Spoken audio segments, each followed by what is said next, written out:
부정선거는 맞지만 선거 부정은 아닌. 자, 지금 대표적인 부정선거론자이자 윤어게인이죠. 황교안 전 총리. 자, 경기 평택을 국회의원 보궐선거 출마 선언을 했습니다. 예. 그 출마의 변으로 무엇을 들었냐? 바로 첫 번째 이유로 부정선거 척결을 주장을 했는데, 자, 선거는 믿지 못하겠다면서 사실상 가장 먼저 출마 선언하는 모습인 것이죠.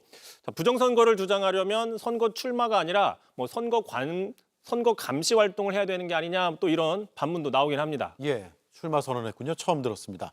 선관위나 탄핵 심판 등을 통해서 여러 차례 조직적인 부정선거는 쉽지 않다는 게 확인이 분명히 됐습니다. 그런데 여전히 저런 모습은 이해가 되지 않습니다. 그렇습니다. 참고로 황교안 대표는 지난 2020년 총선 참패한 뒤부터 본격적으로 부정선거론을 주장해온 걸로 알려져 있는데, 자, 문제는 진보 정권이든 보수 정권이든 상관없이 선거 때마다 부정선거를 주장해왔다라는 지적이 나온다는 겁니다. 들어보시죠. 예.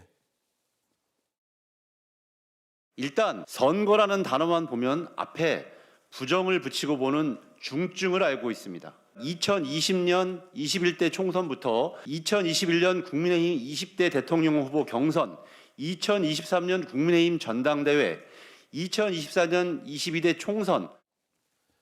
자, 심지어 이제 지난해 같은 경우에도요. 예. 보시면은 자, 나경원 떨어질 사람이 아닌데 떨어졌다면서 국민의힘 당내 경선도 부정선거다라는 주장을 했다고 전해드린 바가 있었죠. 예. 그러면 황교안 전 대표는 혹시 이번에 출마해서 낙선을 하면 또 부정선거 때문에 졌다라고 하는 게 아닐지 모르겠어요. 뭐 그럴 수도 있고요. 자신의 부정선거 주장 운동의 어떤 그 소재로 활용할 수도 있는 것이죠. 예. 참고로 지난 대선에도 출마를 했습니다. 그런데 이제 무소속들과 함께 군소후보 TV 토론을 나섰는데 이 자리에서도 계속해서 부정선거 주장을 했습니다. 그러다 이제 오죽하면 부정수표 전과 경력이 있는 상대방 후보가 따끔하게 일침을 했는데 그 장면 다시 한번 보고 가시죠. 예. 계엄 사태의 주 목적이 부정선거에 대한 척결이라고 하였습니다. 부정선거에 대한 내용이 탄핵됨으로써 부정선거는 없는 걸로 판단됩니다. 후보님이 지금 이 토론 시간에 처음부터 지금까지 부정선거에 대해서 영일 말씀.